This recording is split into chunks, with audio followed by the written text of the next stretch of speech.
اور اپنے ان احسانات کو بتاتے ہیں جو جس وقت کیے جا رہے تھے اس وقت احسان کا تصور بھی دل میں نہیں تھا، لیکن بات بہت زیادہ پھیل جائے گی۔ تو ایک تو وہ لوگ ہیں بالکل تجارتی رشتہ، اولاد اور والدین کے درمیان جو اللہ نے محبت کی ہے وہ اٹھا کے کونے میں رکھ دی، اور وہ تجارتی رشتے کا تقاضا یہ ہے کہ ہم نے تمہارے بچپنے میں اتنا خرچ کیا تو اب تم ہمیں اس کا اتنا ریٹرن دو گے۔ یہ پیسے کے اعتبار سے بات نہیں کر رہا ہوں، اس بیٹے کی اس بیٹی کی خوش قسمتی کا کیا کہنا جس کے والدین اس سے یہ رقم لینے کو تیار ہوں یا اسے موقع ملے اپنے والدین پہ خرچہ کرنے کا، کیونکہ 3 خرچے ایسے ہیں جس کے لیے بالکل واضح روایت کہ اللہ جو اس کا اجر و ثواب آخرت میں دے رہا وہ تو اپنی جگہ کتنا کا کوئی گن ہی نہیں سکتا، کوئی گن ہی نہیں سکتا، اور وہ اپنی جگہ۔ لیکن یہ 3 ایسے خرچے ہیں کہ اس دنیا میں بھی انسان کو پلٹ کے واپس ملتے ہیں، اور ایسے وقت میں ملتے ہیں جب وہ انتہائی مجبور ہوتا۔ آج سے 16 سال پہلے ایک واقعہ میں نے بھی پڑھا تھا، اور علماء تو پڑھتے رہتے ہیں، سورہ کہف کا وہ واقعہ جس کے اندر 16 سال پہلے میں نے امام بارگاہ علی رضا میں سورہ کہف پہ رمضان میں تفسیر قرآن کی، تو 5ویں آیت یہ وہ آیت کہ جو بازار کوفہ میں آقا حسین کے کھٹے سر نے تلاوت کی، اور اس کے اندر 2 لفظ ہیں، ام حسبت ان اصحاب الکہف والرقیم کانوا من آیاتنا عجبا، کیا تم یہ خیال کرتے ہو کہ غار والوں کا اور تختی والوں کا واقعہ کوئی بہت عجیب بات ہے؟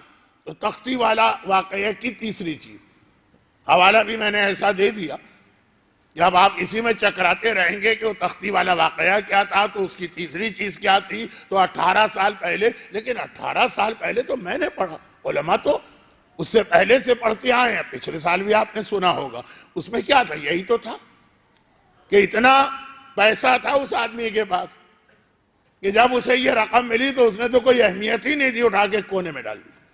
لیکن ایک وقت آتا کہ ٹوائلٹ پیپر کی جگہ استعمال ہونے والی روٹی کو جھاڑ پونچھ کے کھانا پڑتا، تو اب جملہ معصوم کا کچھ اور ہے۔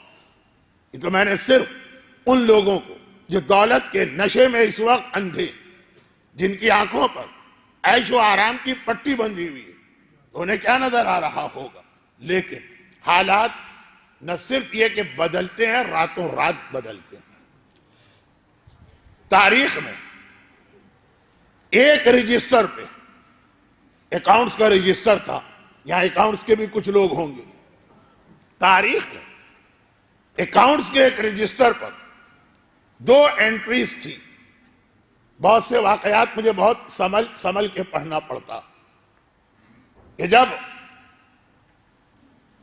ہارون کا وزیر اعظم فضل برمکی، جو اس کا عروج تھا، تو کیا عروج تھا، کتنے لاکھ درہم اس نے خرچ کیے تھے سفر حج میں خوشبو پر، صرف ایک آئٹم، وہ بھی حج کے دوران، جہاں آدمی ذرا سا سادہ بن جاتا، اور کئی موقعوں پر تو خوشبو حرام بھی ہو جاتی۔ کتنے لاکھ، اور جب مرا تو اسے کفن دینے کے لیے کفن کی رقم نہیں تھی۔ یہ ایک ہی رجسٹر کے ایک پہ یہ 2 انٹریز تھی، کفن بھی اس کا چندے سے ہوا۔ تو ایک وقت جب دولت آ رہی ہے، جب اچھا جاب ہے، جب کاروبار چل رہا، تو ایسی پٹی تکبر کی، غرور کی، دولت کی آنکھوں پہ بند جاتی۔ امام کا وعدہ کہ 3 خرچے ایسے کہ اس دنیا میں اللہ واپس کرے گا اور ایسے موقع پہ واپس کرے گا کہ تم انتہائی ضرورت مند ہوگے اور کہیں سے کوئی راستہ نہیں نظر آ رہا ہوگا۔ واقعات تو اتنے سارے میرے سینے میں، انبیاء کے، ائمہ کے، مراجع کے اور اپنے خاندان کے، لیکن بہرحال وقت بہت تیزی سے میرے ہاتھ سے نکل جاتا ایسے وقت میں۔ مگر خالی اتنا نہیں جتنا تم نے خرچ کیا، 70 گنا تو اسی دنیا میں اللہ دے گا، قبر و قیامت میں تو اتنا گنا، 3 خرچے۔ ان میں سے 2 باتیں تو طے، تیسری بات میں ذرا سا اختلاف ہے، اس لیے وہ تیسری بات میں نہیں پڑھوں گا، کیونکہ اختلاف پڑھوں گا تو بتانا پڑے گا 2 روایتیں کیا ہیں، تو پھر کہیں کا کہیں نکل جاؤں۔ نمبر 1، سفر حج کا خرچہ۔ یہ حج کا خرچہ نہ ضائع ہو رہا ہے، نہ پیسے آپ کے پھک رہے ہیں، نہ یہ کہ اس کا کوئی ریٹرن نہیں مل رہا ہے، نہیں۔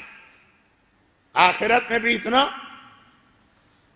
کبھی کبھار آپ نے دیکھا ہوگا لیکن نہیں دیکھا ہوگا، اب وہ زمانہ رہا نہیں۔ میں نے دیکھا کہ خواتین جب شاپنگ کے لیے مارکیٹ میں جاتی تھی نا، تو یہ بھی خریدو، وہ بھی خریدو، وہ بھی خریدو، وہ بھی خریدو، تو اب یہ ہے کہ گود میں اتنے ڈبے ہو جاتے تھے کہ وہ سنبھالے نہیں سنبھلتے تھے ان سے۔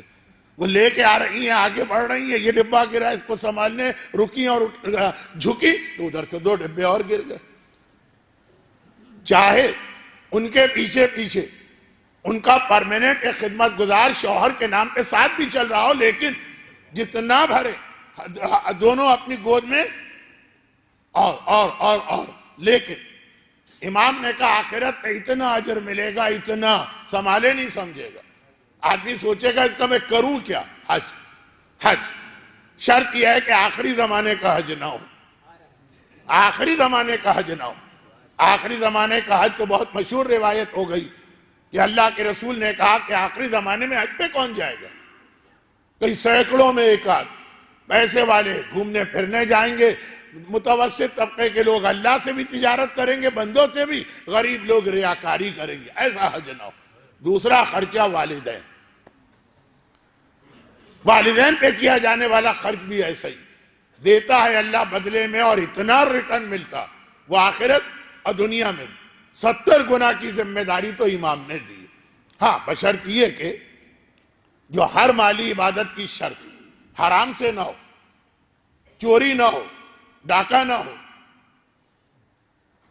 آپ کہیں گے کہ مولانا آپ کس مجمع میں پڑھ رہے ہیں، تو اس میں یہ جملہ کہنے کی ضرورت کیوں تھی؟ جی ہاں، اس میں بھی یہ جملہ کہنے کی ضرورت، اور یہ جملہ کہہ کر میں ایک ایسے موضوع میں قدم رکھ رہا ہوں کہ پھنس جاؤں گا، وہ دلدل ہے، نکل نہیں پاؤں گا، لیکن اس کا مطلب یہ نہیں ہے کہ حق نہ بتاؤں۔ بالکل واضح اصول راہ خدا میں کہیں پہ بھی آپ خرچ کریں، چاہے یہ والی حدیث ہو کہ جس میں واپسی ہوگی اور امام ذمہ داری لے لے، دنیا کی، آخرت کا وعدہ تو اللہ کا، اور چاہے وہ کوئی عام راہ خدا کا خرچہ ہو جس میں اتنی زیادہ گارنٹیز نہ لی گئی ہوں، اس میں تو امام، اس میں تو اللہ۔ سب کا ایک اصول ہے، مال حلال سے ہونا چاہیے۔ اچھا، مال حلال کہتے کسے؟ میں اس طرف جانا نہیں چاہ رہا ہوں، اسی لیے میں نے کہا دلدل میں قدم رکھ رہا ہوں، پھنسوں گا لیکن پھر وہیں پہ بات چھوڑ دوں گا، صرف متوجہ کرنے کے لیے۔ مال حلال کسے کہتے ہیں؟ بہت سارے ہمارے یہاں کے مال ایسے جو بظاہر دیکھنے میں اس سے زیادہ حلال کوئی مال ہوگا بھی نہیں، وہ بھی حرام ہوتے ہیں۔ شراب بیچ کے پیسے کمائے، گناہ والی نوکری کی یا تجارت کی یا بزنس کیا یا فراڈ کیا یا چیٹنگ کی یا کسی کا حق مارا۔ جب میں حیران ہو جاتا ہوں آج کا ماحول دیکھ کر، ہر خبر پر، ہر بات پر یقین نہیں کرتا ہوں، لیکن ایک مجموعی اعتبار سے ماحول بن رہا، جہاں جائیے دنیا میں۔ معلوم ہے آپ کو، اتنے نماز شب کے پابند اتنا بڑا فراڈ کر کے بھاگے۔ بھائی پہلے سالوں میں کہیں ایک آدھ ایسا کیس ہوتا تھا، اب تو جس علاقے میں قدم رکھو پتا ہے آپ کو اتنے مولائی، اور یہ کہ وہ اتنا پیسہ لوگوں کا کھا کے بھاگے، جہاں جائیے دنیا بھر میں۔ اور میں گھبرا کے سوچتا ہوں کہ کتنے طاقتور ہیں یہ لوگ۔ بدترین عذاب خدا اسی کا تو ہے نا جو دوسرے کا 1 درہم کھا لیتا، وہ مشہور واقعہ جو کئی بار پڑھ چکا ہوں۔ لیکن میرا ہر امام باڑے والوں سے ایک جھگڑا یہ بھی چلتا کہ میری مجلس انٹرنیٹ پہ نہیں جانا چاہیے۔ کیوں؟ کیا کوئی رائلٹی وغیرہ مجھے ملتی ہے جس کی وجہ سے میں کہہ رہا ہوں؟ وہ تو انہی سے پوچھ لیجیے۔ نہیں، لوگ کہتے ہیں کہ بھائی آپ کے پاس اب کچھ رہا ہی نہیں، وہی پرانی باتیں ریپیٹ ہو رہی، کب تک ہم سنے جائیں گے؟ تو مت سنیے، نہیں سنیں گے بھی ضرور۔ تو میں نے انتظامیہ سے کہا ان کو سنائیے ہی نہیں، کیونکہ میں شوگر کا مریض ہوں، ایک مجلس کے بعد ہی میری شوگر یہ لوگ اتنا ہائی کر دیتے ہیں اپنے ایسے کامنٹ سے بھیج کے۔ انٹرنیٹ تو آپ کو پتا ہے نا، فیس بک تو آپ کو پتا ہے نا، ماں بہن کی کھلی گالیاں بھی اس میں آپ کسی کو دے دیجیے، کوئی روک ٹوک نہیں۔ تو میں کیوں اپنے آپ کو اس زحمت میں ڈالوں؟ وہ ایک طرف۔ نجف کا واقعہ بہت مشہور واقعہ، تقریباً تمام علماء نے اپنی کتاب میں لکھا۔ ایک شخص بطور امانت ایک رقم کسی کے بعد رکھوائی نجف میں، اور اب اس کو، وہ نجف میں تو اجنبی تھا، نجف والا تو تھا نہیں، زیارت کے لیے آیا، جانا پڑ رہا ہے کسی اور شہر میں، اتنی بڑی رقم لے کے جانا رسکی، پرانا زمانہ، کس کے بعد رکھواؤں جو سب سے مقدس نظر آتا۔ نجف میں ایک دکاندار تھا عطار، جو دوائیوں کا کام کرتا ہے، جڑی بوٹیوں کا، بہت ہی مقدس، اس کے تقوی، اس کی نماز شب، اس کی پابندی دین اور اس کی تقریر سنے تو اتنا خوف خدا لوگوں کو دلاتا ہے کہ لوگ دھاڑے مار مار کے روتے، کہ باتوں سے بھی، انداز سے بھی، مولا کے حرم کے بالکل سامنے دکان اس کی، تو ہر نماز کے وقت بھی وہاں نظر آئے۔ کسی ایک پہ تو بھروسہ کرنا ہے نا، میں تو یہاں کسی کو نہیں جانتا، کم از کم یہ دوسروں سے بہتر لگ رہا۔ واپس امانت رکھوائی، واپس آ کے مانگی۔ اب یہاں رک کر میں ہمیشہ امانت رکھنے کا ثواب اور امانت واپس کرنے نہ کرنے کا عذاب وہ بھی بتا دیا کرتا ہوں عموماً، لیکن فی الحال تو 2 مجلسیں میری تقریباً ختم ہو رہی، موضوع کے آثار ہی نہیں ہے، اس لیے میں بہت روک رہا ہوں، کیونکہ بعض لوگ بڑے مذہبی بن جاتے ہیں۔ بھئی ہم تو ایسے جھگڑوں میں پڑتے ہی نہیں، نہ ایسے معاملات میں انوالو ہو، نہ کوئی لین دین کا مسئلہ آئے گا۔ لوگ بھی تعریف کرتے کتنا نیک آدمی ہے، نہ لینے میں نہ دینے میں۔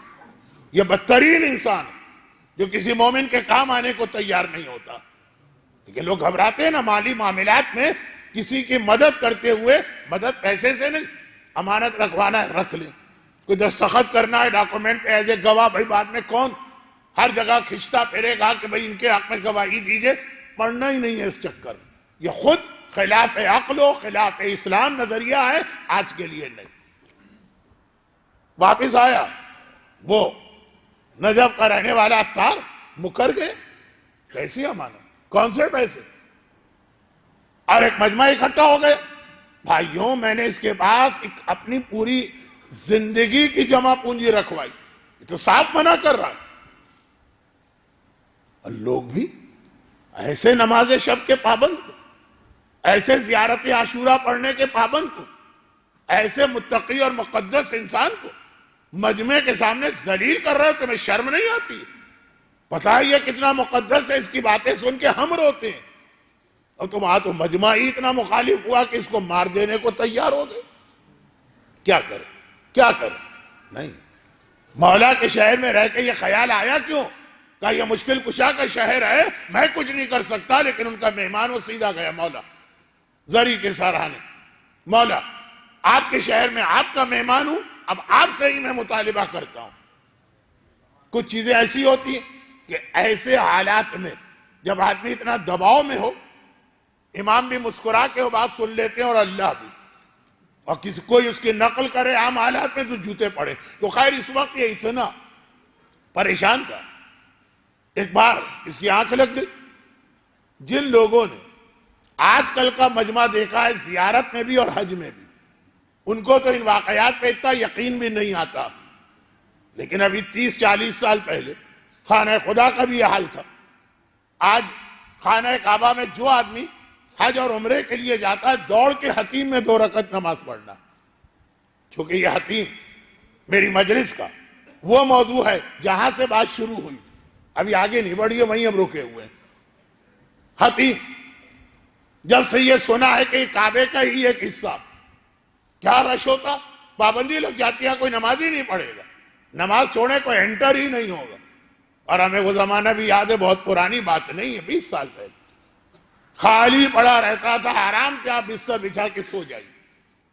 اور یہی کربلا اور نجف کی زیارت میں بزرگوں سے پوچھیے، میں بھی تو بزرگ ہوں نا، تو جو 50 سال یا 40 سال پہلے زیارت کی ہے، 25 سال پہلے، اب یہ سو بھی گئے وہی زری کے سرانے.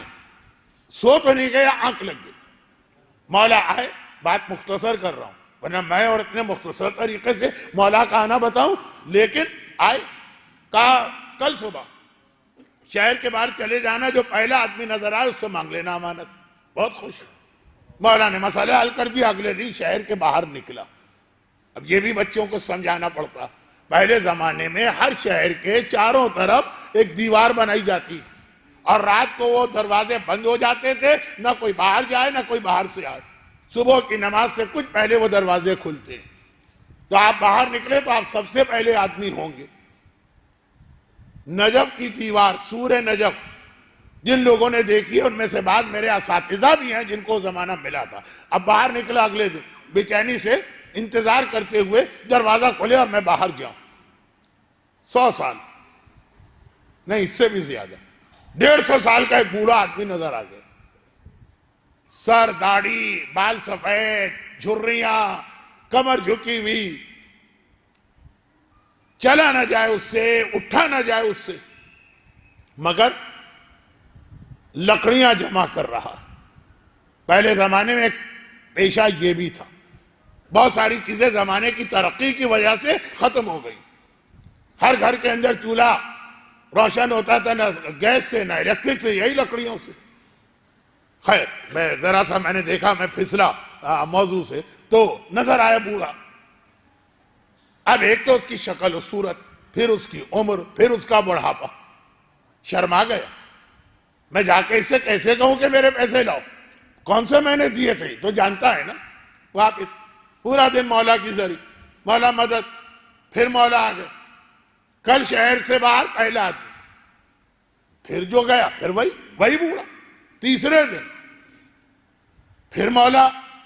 شہر سے باہر نکلنا، پہلا آدمی نظر آئے، پیسے مانگنا. جب تیسرے دن بھی واپس آ گیا اور رونے لگا، اب مولا جلال میں آ گئے اور کہا کہ تو خود ہی اپنی مدد نہیں چاہتا. کل اگر تو نے اپنے پیسے نہیں مانگے تو پھر فریاد نہ کرنا. اچھا، یہ روایتوں میں بھی ہے، اللہ کا بھی اصول ہے. ایک بہت اہم موضوع فیس بک اور واٹس ایپ کے حوالے سے جو آگے آئے گا، اس میں میں یہ مثال کو ذرا واضح کروں گا. اور کیا مثال ہے کہ ایک آدمی، مثال نہیں ہے، فقہی مسئلہ آج کے مراجع کا، گھر میں بیٹھ کے شراب پی رہا، پبلک کے سامنے بگلا بھگت بن کے بیٹھا. بہت نیک. حرام ہے آپ کے لیے کسی سے کہنا یہ شراب پیتا. اور ایک آدمی اس کے آدھے سے آدھا گناہ کرتا، داڑھی منڈواتا. آپ کو اجازت ہے کہ آپ اس کی غیبت کر سکتے، لوگوں سے کہہ سکتے جنہوں نے اس کو نہیں دیکھا، یہ فلاں صاحب وہ تو داڑھی منڈواتے ہیں تو یہ گناہ کرتے، کہہ سکتے ہیں آپ. وہ شرابی کو نہیں کہہ سکتے، اس کو کہہ سکتے، کیونکہ حدیث جس میں اس چیز کی اجازت دی گئی، اس میں پہلے وجہ بتائی گئی. کہا جو خود ہی اپنی حیا کا پردہ نہ رکھنا چاہے تو اللہ کو بھی کوئی ضرورت نہیں کہ اس کی حیا کا پردہ رکھے. اس اعتبار سے اجازت ہے. وہ شراب پی رہا، حیا کا پردہ رکھ رہا ہے تبھی چھپ کے پی رہا. اب یہ سزا وزا کی بات نہیں. ایک ضمناً ایک چھوٹی سی بات بتا دیں، جو کہ موضوع بعد میں آئے گا. سورہ نحل کی آیت سرنامہ کلام بنی، ان اللہ یامر بالعدل والاحسان وایتاء ذی القربی وینہی عن الفحشاء. بے حیائی موضوع ہے تو اس کا الٹ ہے حیا. آئے گا موضوع، لیکن ایک چھوٹی سی بات ذہن میں آ گئی، اور وہ یہ کہ ایک آدمی نے گناہ کبیرہ سے بھی کبیرہ گناہ کیا. مجھے روایت میں آتا ہے اکبر الکبائر، تو گناہ کبیرہ بہت بڑا، اور اس میں بھی بہت بڑا گناہ حقیقی معنوں میں. وہ بدو عرب کا واقعہ نہیں، کہ جی آپ نے ہاتھی کا سورہ گائے کا سورہ پڑھا، وہ اتنا بڑا تھا تو ہاتھی کا اس سے بڑا نہیں، جو حقیقی معنوں میں بڑا گناہ جس پہ اسلام میں سزا ملتی ہے، ہاتھ کاٹ دو، سنسار کر دو، کوڑے مار دو، لیکن خود اپنا گناہ بھی کسی کو بتانے کی ضرورت نہیں. کہا اچھا کسی کو نہیں بتائیں، حاکم شرع کو بتائیں گے، اس کو بھی نہیں بتاؤ. اچھا اگر امام کی حکومت ہو، کہا امام کو بھی نہیں بتاؤ. لیکن میں یہ نہیں کہہ رہا ہوں کہ امام کو نہیں معلوم، میں کہہ رہا ہوں کہ اسے حق نہیں ہے، برا سمجھا گیا، مذمت کی گئی ہے. امام کی حکومت، بس چھپاؤ اپنا گناہ، تو پھر تو قیامت میں ہم کو سزا ملے گی؟ نہیں، قطعاً نہیں ملے گی. بڑے سے بڑا گناہ بھی سچی توبہ کرو، اللہ معاف کرے گا، چاہے امام کی حکومت ہو اور اپنے آپ پہ سزا جاری کروا سکتے ہو. یہ بہرحال اسلام کا ایک مسئلہ ہے. کیوں؟ حیا چاہتا ہے اسلام معاشرے میں، اب بے حیائی نہیں چاہتا، لیکن تھوڑی دیر کے بعد کی بات ہے. تو اب گناہ چھپانے کا اپنا حکم ہے کہ جتنا ہو سکے. وجہ یہ بتائی گئی کہ اگر تم خود ہی انٹرسٹڈ نہیں ہو تو اللہ بھی تمہارا ساتھ نہیں دے گا.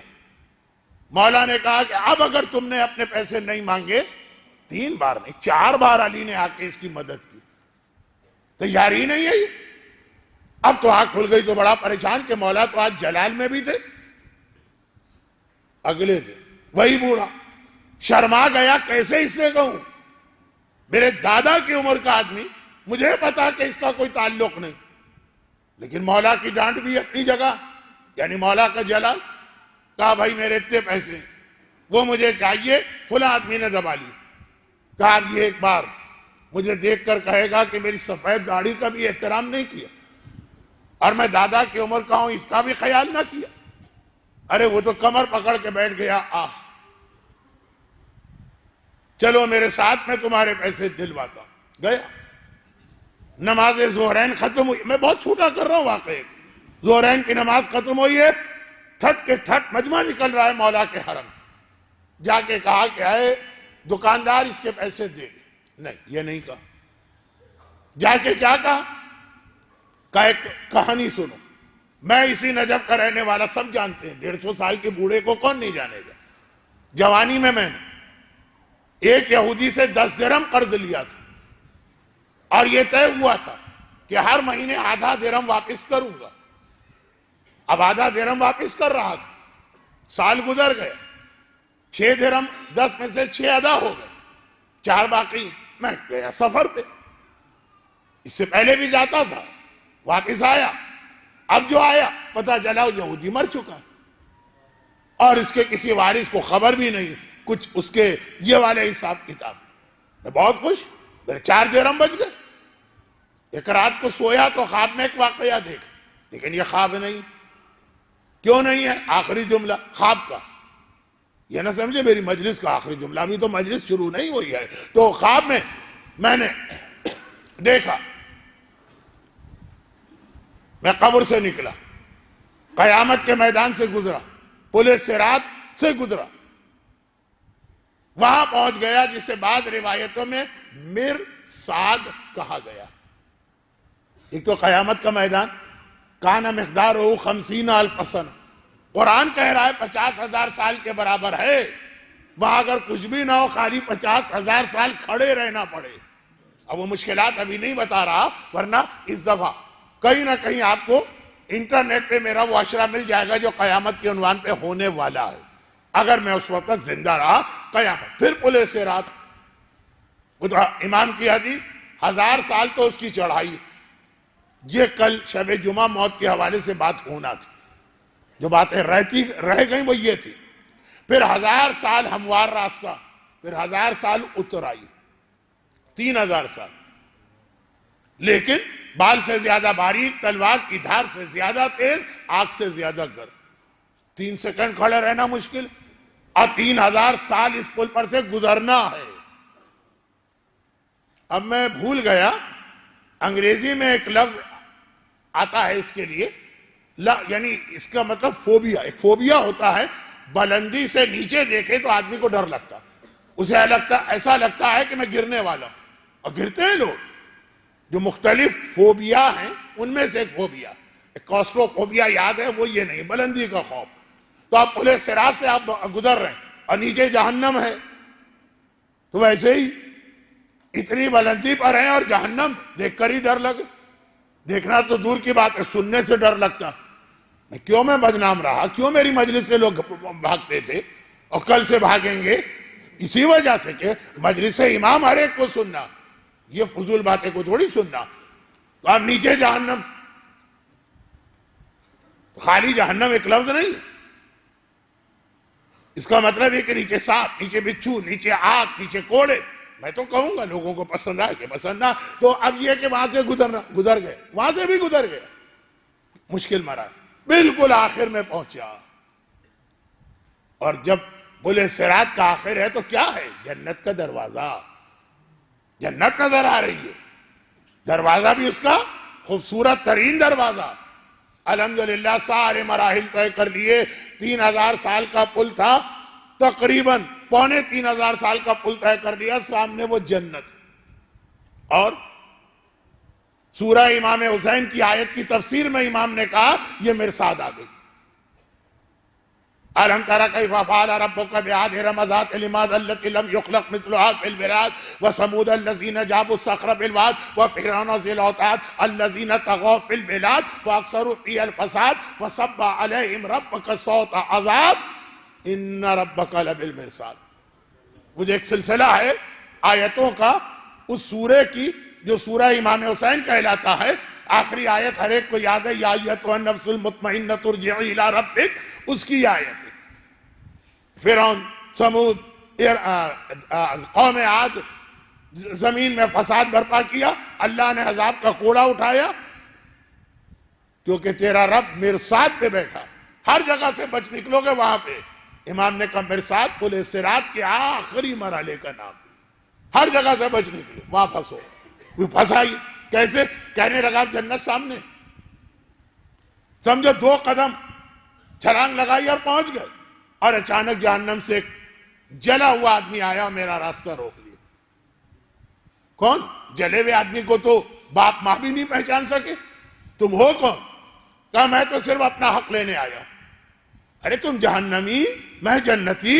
بولے صراط سے گزر گیا، سامنے جنت کا دروازہ. بولے صراط سے گزر گیا کا جملہ اتنا معمولی نہیں ہے، میرے پاس وقت نہیں ہوتا. اور کیونکہ میں دیکھ رہا ہوں کہ مجمع پہ کیا قیامت گزر رہی ہے، اس لیے میں جلدی سے آگے بڑھ جاتا ہوں. ورنہ پلے صراط لا يجوز احد الصراط الا من كتب له علی الجواز. پورے صراط پہ قدم وہ رکھے گا جسے علی لکھ کے دیں یہ میرا شیعہ ہے، وہاں سے یہ گزرا ہے. علی نے لکھ کے دیا، زبانی نہیں، كتب له علی الجواز، لکھ کے دیا میرے مولا نے. یہ وہ آدمی روک لیا راستہ، آگ میں جلے ہوئے انسان نے. لاؤ میرا حق. تم ہو کون؟ پہلے پتا تو چلے، حق تو بات کی چیز ہے. آپ سے بھی کوئی آ کے کہے تو آپ کو ذہن میں ہے کہ 50-60 آدمیوں کا حق دینا، مگر تم ہو کون؟ کہا میں تمہارا وہی یہودی پڑوسی. کون سا؟ 10 درہم قرض لیا تھا، 4 درہم باقی تھے. اب گھبرا گئے. کہا لیکن یہ کوئی حق مانگنے کی جگہ، ہر چیز کا موقع ہے، محل ہے یہ. کہا یہی تو جگہ ہے. یہاں سے نکل گئے تو جنت میں، پھر میں کیسے پہنچوں گا؟ یہی جگہ ہے. فرشتوں سے کہا ارے ہٹاؤ اسے میرے راستے سے. ایک جنتی کا راستہ، ایک علی والے کا راستہ جسے علی نے جواز لکھ کر دیا ہے، کہ یہودی نے روکا جو جہنمی بھی ہے، جہنم سے نکل کے آیا. فرشتوں نے کہا سوری، ہم اس معاملے میں دخل نہیں دے سکتے. یہ خود سے جب تک کہ راستہ نہیں چھوڑے گا تمہیں یہیں رکنا ہوگا. تو محاورتاً تو ہم کہیں گے کہ اگر قیامت تک راستہ نہ روکے، لیکن یہ نہیں کہا جا سکتا. تو واقعہ ہے قیامت کے بعد کا. کہا اگر یہ کبھی راستہ نہ روکے تو کہا تم کبھی آگے نہیں بڑھ سکتے. ہمیں اس معاملے میں بولنے کا حق نہیں ہے. اب تو ساری طرف سے راستے بند، اسی سے بات کرنا. کہا کہ بھائی مانگنا تھا دنیا میں مانگ لیتے، میں دے دیتا. تو کہا تو دیا تو نہیں تم نے. جب قرضہ دیا ہے تو کیا مانگنے کی ضرورت؟ کہا بہرحال اب میں کہاں سے لا کے دوں؟ کہا میں لے لیتا ہوں. ہاتھ بڑھا کے سینے کا تھوڑا سا گوشت نوچ کے لے گیا. اور یہ کہتے کہتے اس بڈھے نے، اس بوڑھے نے، اس ضعیف نے اپنا گریبان پھاڑ دیا اور کہا دیکھو وہ زخم اب تک موجود ہے، یہ خواب تو نہیں رہا، اور اب تک اس کی جلن اور اس کی سوزش ہوتی ہے، جبکہ وہ ایسے میں نے صبح اٹھتے ہی یہودی کے وارثوں کو دے کے اپنا گناہ بھی معاف کرایا، لیکن قابل برداشت جلن۔ اللہ نے عبرت کی ایک مثال بنا دی۔ سوچتا ہوں کہ کتنے آرام سے لوگ کسی مومن کا حق مار لیتے ہیں۔ میں کسی خاص شخص یا کسی خاص واقعے یا کسی خاص علاقے کی بات نہیں کر رہا ہوں، میں آسٹریلیا سے لے کے لاس اینجلس تک دنیا میں جہاں جہاں جاتا ہوں، اب ہو سکتا ہے کہ اگر 100 واقعے لوگ مجھے بتاتے ہوں تو 90 جھوٹے ہوتے ہیں، 10 تو سچے ہیں۔ اتنی طاقت، اتنی جسارت، اتنا ان میں حوصلہ کہ جی ہم پولیس صراط پر بھی رک کے اپنا گوشت نچوا دیں گے، پیسے نہیں دیں گے۔ کیا درہم، دینار، ڈالر، پاؤنڈ، سونا، چاندی، اس میں اتنا مزہ ہوتا ہے؟ بہرحال اس پہ گفتگو بعد میں کی جائے گی، اور کیوں کی جائے گی اس کی وجہ بھی میں بتاتا ہوں، تاکہ لوگ یہ نہ سمجھے کہ میں ایسے ہی بات کہہ کے بڑھ گیا۔ اگر آپ مشاہدہ کریں تو بے حیائی کے زیادہ کام وہاں ہوتے ہیں جہاں پیسہ زیادہ ہوتا ہے۔ خیر، تو اب واپس آ جائیے اصل مسئلے میں، کہ اتنا دولت میں اتنی کوئی لذت ہے، اتنا کوئی مزہ ہے کہ آدمی یہ سارے عذاب اور گناہ برداشت کرنے کو بھی تیار ہو جائے۔ اگلا جملہ کہنے کی مجھ میں بھی ہمت نہیں ہے، لیکن کہہ رہا ہوں کیونکہ بہت مشہور جملہ اب ہو گیا، تو بہت جلدی سے میں آگے بڑھ جاؤں گا، لیکن بہرحال اتنی ہمت ہے نہیں مجھ میں۔ کون سا جملہ؟ ابھی تک تو میں نے کہا کیا واقعا ڈالر میں، پاؤنڈ میں، سونے میں، چاندی میں، روپے میں، پیسے میں، جائیداد میں اتنی کشش ہے، اتنا مزہ ہے؟ ہمیں تو نہیں معلوم، ہم نے تو کبھی یہ مزہ محسوس نہیں کیا۔ شاید داغ دہلوی نے ہمارے لیے ہی کہا کہ ہائے ظالم تو نے پی ہی نہیں، جب شراب کے حرام ہونے کی بات ہوتی ہے۔ مولانا آپ نے کبھی اس طرح قبضہ کیا نہیں کسی کے مال پہ، اس لیے آپ کو نہیں پتا کتنا مزہ آتا ہے اس کے۔ کوئی تو مزہ آتا ہوگا کہ اتنی تکلیف اور عذاب برداشت کرنے کو تیار، مگر عذاب بھی کوئی حیثیت نہیں رکھتا ہے اس جملے کے آگے جو صبح عاشور میدان کربلا میں آقا حسین نے کہا۔ مجھے پتا ہے کس چیز نے تمہیں یزیدی بنایا۔ امام وجہ بتا رہے ہیں، کوئی یزیدی کیسے بنتا ہے؟ لقد ملئت بطونکم من الحرام، تمہارے پیٹ حرام غذا سے بھرے ہوئے ہیں، آج تم یزیدی بن گئے۔ عذاب پھر بھی قبول ہے، یزیدی بن جائے مومن یہ بھی اسے قبول ہے، صرف اس لیے کہ اس کو ڈالر، پاؤنڈ، جائیداد، دوسرے کا حق مارنے کا موقع مل رہا۔ یہ کون سا مزہ ہے جس کے لیے آدمی یزیدی بننے کو تیار؟ سمجھ میں نہیں آتا۔ صاحبان ایمان کیسے کسی کا یہ سب کچھ سننے کے بعد بھی آقا حسین کی زبانی یہ جملہ سننے کے بعد بھی برداشت کر لیتا؟ اب جو بات میں کہنے جا رہا تھا وہ کہنے کا میرے خیال میں اب موقع نہیں رہا، اس لیے کہ اب بات آپ سنیں گے یہ آخری جملوں کے ساتھ تو بڑی سخت ہو جائے گی، اتنی سخت ہے نہیں۔ جو بات میں کہنے جا رہا تھا وہ یہ والدین اور حج، اب بات والدین کی، خرچ کر کے دیکھیے تو صحیح کتنا ملتا، کیسے ملتا ہے اور کیسے موقع پہ ملتا، مگر حلال ہو، جسے حج آخری زمانے کا نہ ہو، حج ابراہیمی ہو، حج معصوم ہو، تو دیکھیے آپ اس کی برکتیں۔ لیکن والدین حلال پیسہ ہو، حرام خرچ نہ ہو، تو حرام کسے کہتے ہیں؟ شراب کا پیسہ، ہاں ٹھیک ہے، کسی کا پیشہ ہی گانا بجانا، چاہے دنیا کے نام پہ چاہے دین کے نام پر، جو مراجع کا فتویٰ کہ ہر جگہ جب گناہ دین کے نام پہ کیا جائے تو اس کا عذاب ڈبل ہو جاتا، یہ فتویٰ۔ غیبت اگر آپ شراب خانے میں کریں گے اس کا گناہ کم ہے، اور امام حسین کی زری پکڑ کے کریں گے اس کا گناہ زیادہ، کیونکہ گناہ کیا جگہ، قابل احترام جگہ کی آپ نے توہین کی۔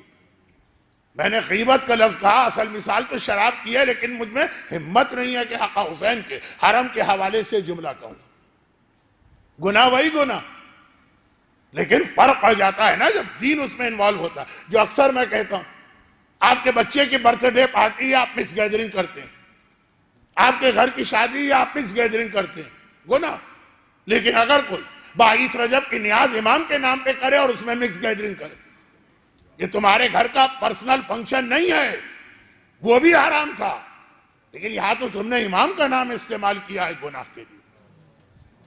کیونکہ میں تو اس ماحول کو ہوں کہ لوگ کہیں گے مولانا وہ چلا گیا ماحول، اپنی بڈھی سڈھی باتیں اپنے پاس رکھیے، کہ ہمارے یہاں تو بچپنے میں نہیں اپنی جوانی میں بھی میں نے دیکھا کہ 22 رجب کی نیاز ہمارے گھر کی خواتین پکاتی تھی، خاص غسل کرتی تھی، کوئی غسل اسلام نے اس کے لیے الگ سے نہیں، پاکیزہ لباس پہنتی تھی، مٹی کے برتن، کورے برتن کبھی استعمال نہ ہوئے۔ نیاز کی جو چیز ہوگی وہ گھر کی پکی ہوگی۔ اب گھر کی پکی ہوئی چیز کے لیے کون مومن آئے گا؟ جب نیاز میں کمپٹیشن شروع ہوا کہ جی وہ چکن ٹکے ہونا چاہیے اور وہ سیخ کباب ہونا چاہیے اور بندوقہ کے پراٹھے ہونا چاہیے اور یہ کہ چھولے اور دہی بڑے، تب بھی جس پہ نیاز یا فاتحہ دی جائے گی، فاتحہ نہیں نیاز، وہ میٹھی ٹکیا، وہ کھیر، وہ بہرحال گھر کی ہی ہوگی، باہر کے کوئی بھروسہ نہیں۔ جبکہ شرعاً پاک ہے تبھی تو آپ کو کھانے کی اجازت ہے، لیکن یہ وہ احترام تھا۔ آج اسی 22 رجب کے نام پہ اگر آپ مکس گیدرنگ کر رہے ہیں، کچھ علاقوں میں امام کے مجلس کے نام پر مکس گیدرنگ ہو رہی ہے، دین کا نام اگر آ جائے گناہ کے کاموں میں۔ ہر صاحب عقل جانتا ہے، مجھے اتنی لمبی چوڑی تقریر کرنے کی ضرورت نہیں۔ جو بات میں عرض کر رہا تھا وہ یہ کہ گانا فلموں کے لیے گایا گیا گناہ ہے، بدترین گناہ۔ پیغمبر نے اپنی آنکھ سے بے نمازی کے بعد جو دوسرا عذاب دیکھا وہ گانے والے کا دیکھا، معراج کی رات۔ ابو جہل تک نے پیغمبر کو صادق کہا ہے، مومن شک کرے، مجھے تو یقین نہیں آتا، اپنی آنکھ سے دیکھا، آنکھ سے دیکھ کے آئے، کوئی خواب نہیں، سنی سنائی بات نہیں۔ اگرچہ پیغمبر کی سنی سنائی بات بھی حجت ہوتی ہے، کس سے سنیں گے؟ جبرائیل سے؟ کس سے سنیں گے؟ اللہ سے؟ خیر، تو اب خلاصہ یہ یہی گانا اگر دین کے نام پر ہو، کیوں تمام مجتہدین نے لکھا تلاوت قرآن گانے کے انداز میں کرنا حرام، ڈبل گناہ، اذان گانے کے انداز میں دینا حرام، ڈبل گناہ، مرثیہ، نوحہ، قصیدہ گانے کے انداز میں پڑھنا ڈبل گناہ، اس لیے کہ جب حرام دین کے نام پر ہو جائے۔ لیکن یہ تو بیچ میں ایک چھوٹی سی بات آ گئی، اصل بات کہ حرام پیسہ کہ ٹھیک ہے شراب بیچی تو حرام، اور مثلا گانا گایا تو حرام، مگر ذرا اور سنیے، قرضہ آپ پر ہے اور وہ سامنے والی پارٹی واپس مانگ رہی ہے اور واپس کرنے کا وقت بھی آ گیا، آپ نے کہا نہیں مجھے تو حج پہ جانا، اللہ کے گھر کی زیارت اور طواف بعد میں دے دوں گا، کھانے کی نیت نہیں ہے، پیسہ دبانے کی نیت نہیں ہے، لیکن اس سال ایک چانس بن رہا ہے حج کا، وہ راضی نہ ہو جب تک کہ قرض، جس پر قرضہ ہو، قرض دار وہ حج نہیں کر سکتا، کر لے حج تو وہ واجب حج نہیں مانا جائے گا، چاہے وہ حج غلط نہ مانا جائے لیکن واجب نہیں۔ زیارت کس کا دل نہیں چاہتا ہے زیارت پہ جانے کو؟ ہاتھ کٹوا کے لوگ گئے، پیر کٹوا کے لوگ گئے، گردنیں کٹوا کے اپنے ساتھی کو اجازت دلوائی، لیکن وہاں بھی وہی مسئلہ۔ تو اب یہ بھی حرام کی کیٹیگری میں آگے خرچے، پیسہ آپ کا حلال پاک پاکیزہ محنت کی کمائی، لیکن اس سے قرضہ لیا ہے، وہ کہہ رہا ہے کہ مجھے چاہیے، تو اب یہ آپ کا حلال پیسہ بھی حرام میں بنا۔ ابھی کراچی میں نے ایسی روا روی میں ایک فقہی مسئلہ بتا دیا، اوہو ایک ہنگامہ ہو گیا، ہنگامہ ان معنوں میں کہ لوگوں نے کہا ہمیں تو توجہ بھی نہیں تھی اس جانے، مجھے یقین بھی نہیں آ رہا کس مومن کو نہیں معلوم۔ بات کیا چل رہی تھی کہ اسلام میں شراب پینا حرام، لیکن میں نے کہا پانی پینا بھی حرام۔ اگر اس پیسے سے آپ نے پانی خریدا جس پر خمس واجب ہو چکا اور آپ نے خمس نکالے بغیر پانی خریدا، تو یہ پانی پینا بھی آپ کے لیے حرام ہے جب تک کہ اس کا خمس نہ دیں۔ اب وہ جلدی بات کی، ایک مثلا ہنگامہ تو نہیں ہے، کنفیوژن بھی نہیں، بات بالکل واضح تھی، لیکن لوگوں کو یقین نہیں آیا۔ پھر بعد میں جب تصدیق ہوئی تو ذرا مجمع تھما، تھوڑا رک. اب یہ حرام کہاں سے ہو گیا؟ پاکیزہ پانی، کوئی نجس نہیں، لیکن حرام کیوں؟ جس پیسے سے خریدا وہ پیسہ بھی حلال. خمس واجب ہو گیا اور آپ نے نہیں دیا تو وہ پیسہ حرام ہو گیا. اب اس کے اندر میں کس مسئلے کی تمہید باندھ رہا ہوں؟ والدین کا خرچہ نہیں، والدین پہ خرچ کی ہوئی رقم. لیکن اگر کسی سے قرضہ لیا اس کو واپس کرنا ہے، وہ مانگ رہا ہے، آپ نے کہا تو میں نہیں دوں گا، پہلے ماں کی خواہش پوری کرنا، جائز نہیں رہے گا. باقی علماء سے پوچھتے رہیے. یہ تو آپ نے برداشت کر لیا، اگلا جملہ برداشت نہیں کریں گے جس کے لیے اتنی تمہید باندھی. بیوی کا اگر حق ہے پہلے نان و نفقے میں، اور اسے آپ نے روک دیا کہ نہیں بھائی تم فاقے کر لو، جوان ہو اور میری ساتھی ہو، ماں میری بوڑھی ہے، وہ راضی کر لیں، کنوینس کر لیں، وہ الگ بات. لیکن ورنہ یہاں بھی وہی مسئلہ بنے گا جو میں کہنا نہیں چاہتا. آلریڈی آپ کے گھروں میں کتنے جھگڑے چل رہے ہیں، پتا چلے کہ میں اور زیادہ جلتی پہ تیل ڈال کے چلا گیا ہوں. تو بات صرف یہ ہو رہی کہ 3 خرچے ایسے، ایک والدین اور ایک حج، تیسرا چھوڑ دیے. کل کے لیے وقت بھی بہت کم ہے. مگر یہ ساری چیزیں اپنی جگہ احترام والدین. اولاد کا بھی ایک حق ہوتا ہے، اور اس وقت بھی ہوتا جب والدین اس قابل بھی نہ رہے کہ اولاد کی کوئی خدمت کر سکے. 2 رکعت نماز، جو کل بات آ گئی. تو کسی نے ایک سوال کیا، وہ سوال مجلس کے شروع میں آ کے اس کا جواب دے کے مجھے آج کے موضوع پہ آنا تھا. اور کہاں گیا مجلس کا شروع اور کہاں گیا وہ آج کا موضوع؟ سوال یہ ہے کہ مولانا، کل جو میں نے کہا ام لیلہ کا واقعہ اور ام داؤد کا واقعہ، کیا اولاد کی پریشانیاں والدین دور کر سکتے ہیں اپنی کرسی پہ 2 رکعت نماز پڑھ کے؟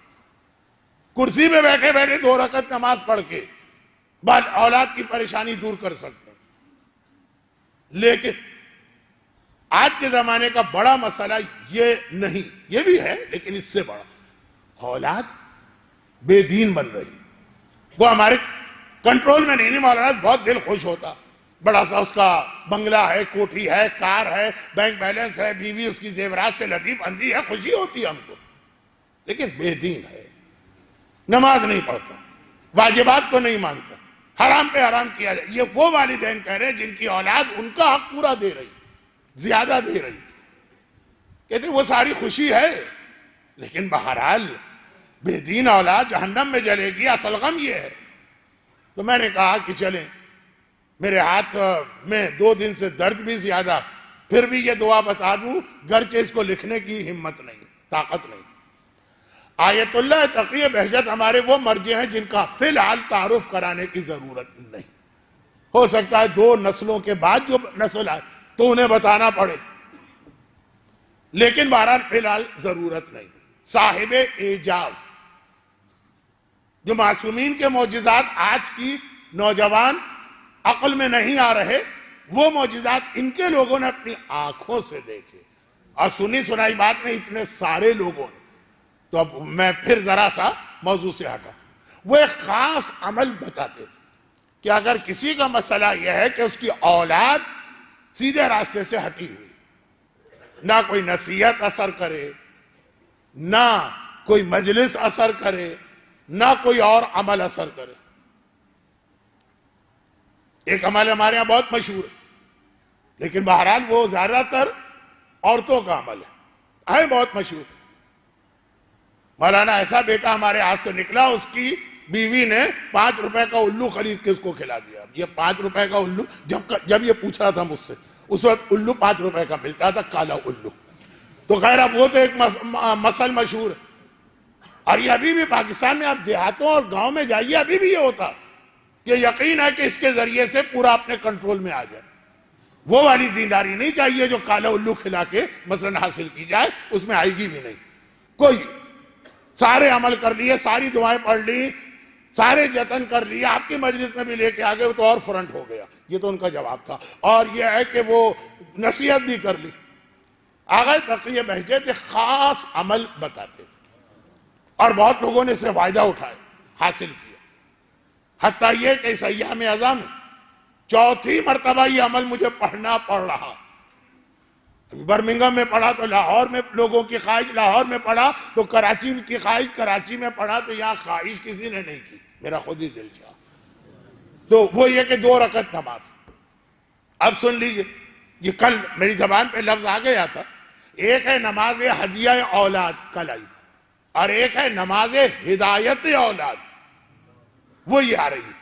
میں نے کل کہا تھا نا کہ والدین کے لیے تو ہم ایک نماز پڑھتے ہیں، اولاد کے لیے 2 نمازیں، کیونکہ واقعا دونوں مسئلے باپ کی راتوں کی نیند اڑ جائے۔ اگر دنیاوی اعتبار سے اولاد بہت ہی خستہ ہو، بہت ہی غریب ہو، اس کے گھر میں کھانے کو کچھ نہ ہو، تو دل چاہتا ہے اس کو برکتیں ملیں، اور اگر دنیاوی اعتبار سے ٹھیک ہے، دینی اعتبار سے بے دین، تب بھی باپ خوش تو نہیں ہوگا۔ تو 2 مسئلے ہوتے ہیں اولاد کے حوالے سے، کل ہدیہ، آج ہدایت، 2 رکعت نماز۔ یہ والی نماز کا انداز نماز مغفرت والدین ٹائپ کا ہے، اس کا انداز۔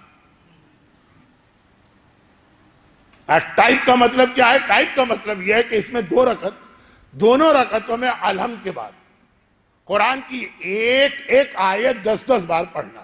نماز ہدیہ والدین ایسی ہی ہے، کوئی سورہ نہیں ہے، ایک آیت، لیکن 10 مرتبہ پہلی رکعت میں وہ الگ، 10 مرتبہ دوسری، کیونکہ ان آیتوں میں بھی بہت اہم پیغام ہے، لیکن وہ پیغام بعد میں۔ جو میری عادت ہے اس کے اعتبار سے تو میں بیچ میں بات چھوڑ کے مسائل پڑھ کے کہہ سکتا ہوں کل آئیے گا، لیکن نہیں، اس وقت نہیں کہنا چاہ رہا ہوں، بات پوری ہو جائے۔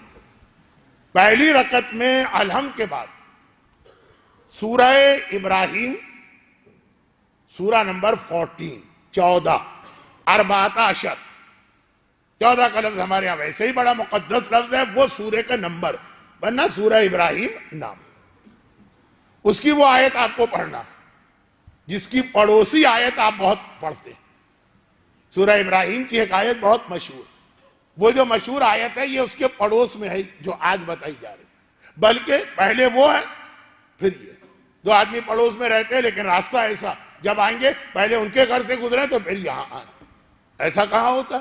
ایسا ہوتا ہے مدینے کی مسجد میں، شہزادی کونین کا حجرہ پہلے ہے، رسول خدا کا حجرہ بعد میں ہے۔ جبرائیل جب آسمان سے آتے ہیں پہلے حجرہ فاطمہ پڑھتا ہے، ان کو سلام کرتے، پھر رسول کے پاس پہنچتے ہیں۔ مدینے میں، یہ مدینے میں ہے، آج بھی ہے، اور اس کا واقعہ اگر موقع ملا کبھی بتاؤں گا، موقع نہ ملا نہیں بتاؤں گا، لیکن قرآن کریم کی ایک بہت ہی مشہور آیت سورہ ابراہیم، اس کے پڑوس والی، وہ آپ کو پڑھنا ہے، نماز ہدایت اولاد۔ تو کون سی مشہور آیت؟ ربنا اغفر لی ولوالدی وللمؤمنین یوم یقوم الحساب۔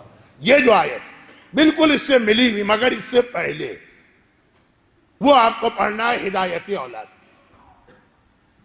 رب اجعلنی مقیم الصلاۃ ومن ذریتی ربنا تقبل دعا۔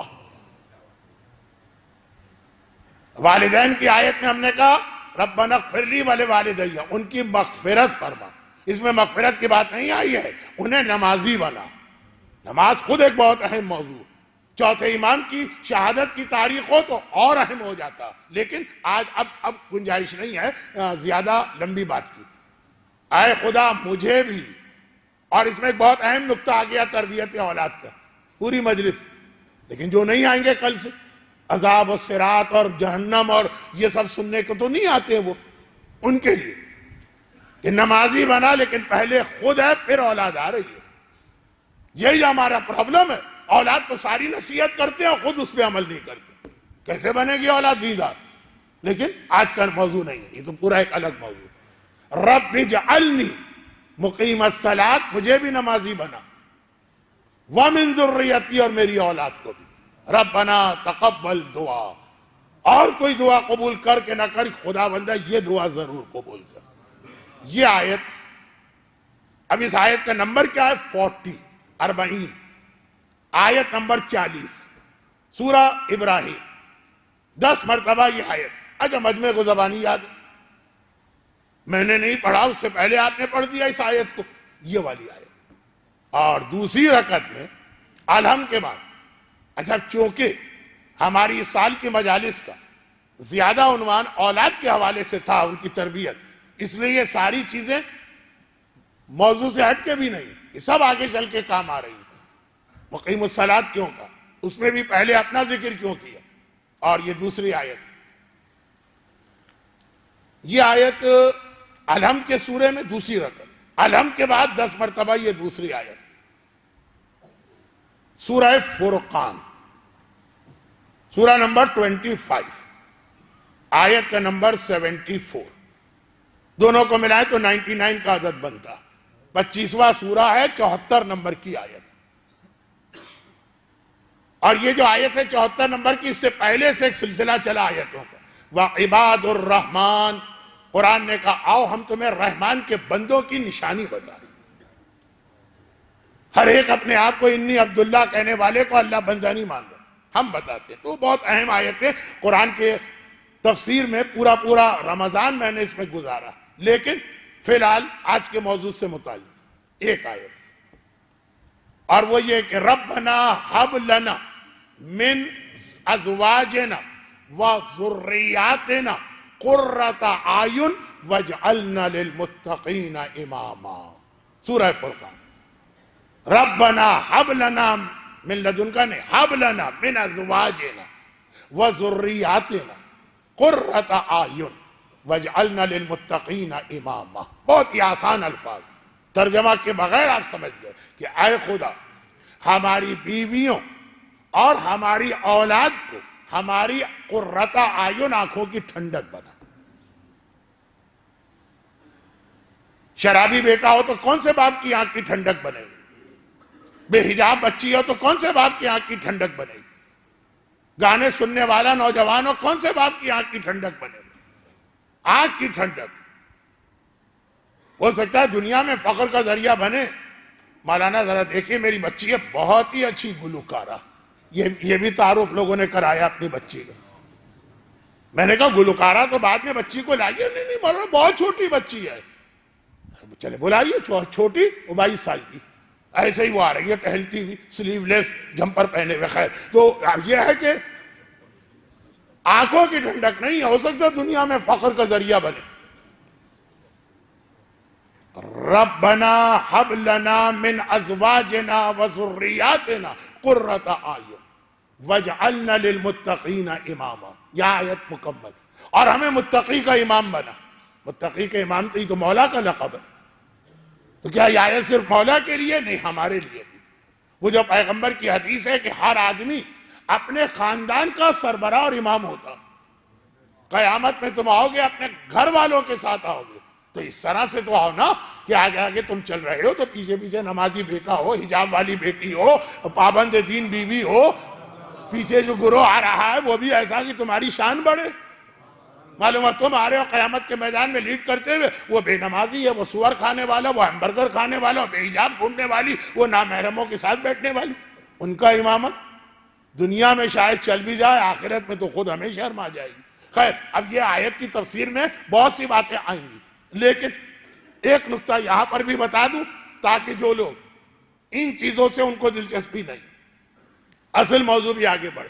پہلی آیت کے اندر نماز اولاد کے لیے ایک بہت اہم فریضہ قرار دیا۔ دوسری آیت میں آیت اصل میں ہم کو اولاد کے لیے چاہیے۔ خدا نے کیا کہا؟ ربنا ہب لنا من ازواجنا وذریاتنا، اولاد آنکھوں کی ٹھنڈک بنانا ہے، لیکن بیویوں کو شامل کیا۔ پیغام یہ دیا تربیت اولاد کے لیے اس کی ماں کا رول بہت زیادہ اہم ہوتا ہے۔ تربیت اولاد پیدا ہونے سے نہیں شروع ہوتی، شادی کے موقع سے شروع ہوا کرتی ہے۔ بیوی ٹھیک ہوگی تو اولاد کی آنکھوں کے ٹھنڈک ہونے کا امکان ہے۔ اب یہ پورا ایک موضوع آپ بھی اندازہ کر رہے ہیں۔ آج صرف یہ خیال کرتے ہوئے کہ آدھا مجمع کل نہیں آئے گا، وہ آج جس وجہ سے بھی آ گئے، مصروفیات ہیں، ویکینڈ ہے، جو بھی ہے، تو یہ دو چار جو اصل عنوان کے جملے ہیں وہ بھی ان کے کان میں پڑے۔ تربیت کیسے ہوتی ہے؟ نماز کے ذریعے۔ بیوی صحیح ہے، بیوی صحیح ہو تو اولاد صحیح ہوا کرتی ہے، اور اس کا بہترین پیغام اگر ہم کو ملا تو ام البنین کے موقع، مولا سے بہتر انسان اس کائنات میں آج تک نہیں دیکھا، رسول اللہ کو چھوڑتے ہوئے۔ کائنات کا بہترین انسان کہہ سکتا کہ میں جس گھرانے میں شادی کروں میری اولاد تو میری ہی اولاد ہوگی.